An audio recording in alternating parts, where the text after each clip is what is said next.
Alright kids, today we're going to talk about colorism.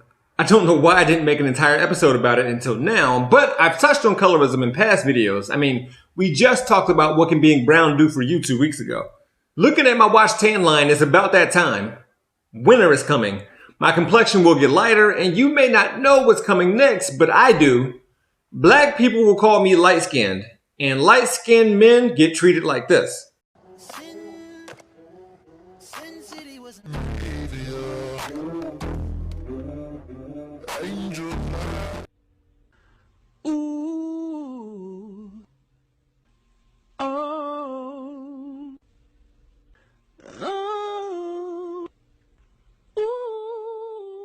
Now, there's nothing inherently wrong with any skin color, let alone lighter skin. The problem comes with thinking that being light-skinned means we're soft or stuck up. And me describing my complexion as maple bacon doesn't help either. That's probably the most light-skinned thing I've ever said. With that being said, as you'll see today, darker-skinned people get it way worse. None of the jokes about light-skinned people are dehumanizing, while dark-skinned people wrongfully get compared to animals. Those are just insults. Look, colorism can be seen all around the world. People in India, Africa, and Jamaica, just to name a few, are encouraged to lighten their skin permanently, which is a far cry different from white people temporarily darkening their skin in order to gain favor and credibility. And I can imagine that colorism has been an issue at all times in history, and maybe once upon a time, darker skin was preferred somewhere. With that being said, here in America, we need to talk about colorism, where it came from, and what we can do about it.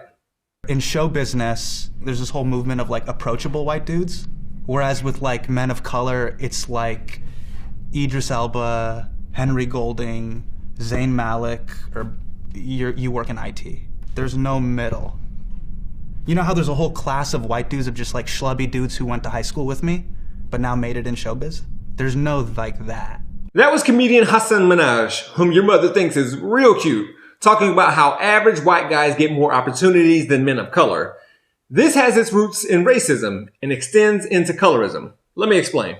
Colorism is defined as differential treatment based on skin color, especially favoritism towards those with a light skin tone and mistreatment or exclusion of those with a darker skin tone, typically among those of the same racial group or ethnicity. Here in America, this all began with slavery, where proximity to whiteness meant survival. So it's no surprise that colorism has its roots in the history of racism and white supremacy. When it was legal for black people to be owned as property in America, lighter skin got you either in the house or closer to the house as opposed to being in the field. Being white passing or having a white parent could lead to life being a little easier. Since then, colorism has been an issue. It's gone by other names, colorstruck or colorphobia, until author and activist Alice Walker, the person most often credited with first using the word colorism, said it in an essay that appeared in her 1983 book, In Search of Our Mother's Gardens. Today, even though black people appear to get more presentation and opportunities in movies and media, light-skinned people still get the marquee. And this can be seen in magazine covers, sitcoms, and movies. Again, there can be a perception of progress in racism, which doesn't exactly extend to colorism. For instance, in my episode about interracial couples, we talked about how 1 in 6 marriages are now of mixed race, the most ever.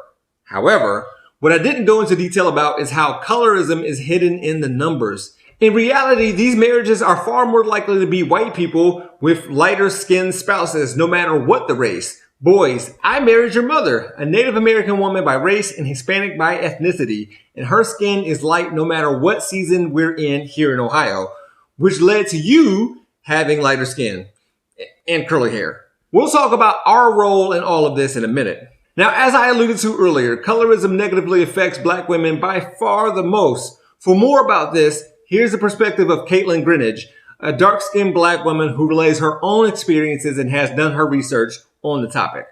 She said, I started with the marriage market and I found out darker skinned women are less likely to be married than lighter skinned women.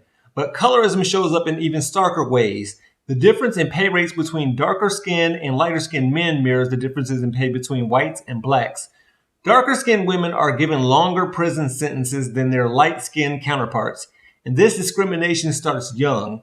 If you are a dark-skinned girl, you are 3 times more likely to be suspended from school than your light-skinned peers. If some of this sounds familiar, it's because it seems similar to the halo effect, which we talked about before. Good-looking people are given preferential treatment, and if your skin is light, you are seen as better looking.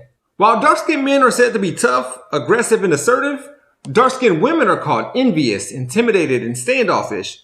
Whether or not any of these things are true, no one stops to consider if it's because they're tired from paper bag tests, or Band-Aids being flesh-colored, or kids viewing black baby dolls as bad.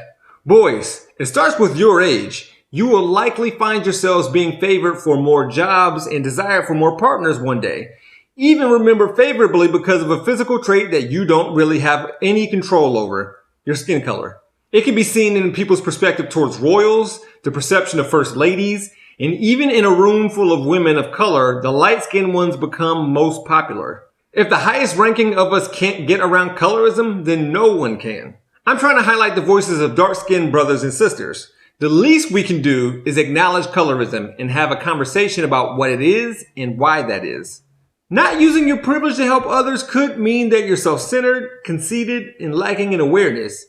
It would be very light-skinned of you. But we're gonna be alright. Haircut that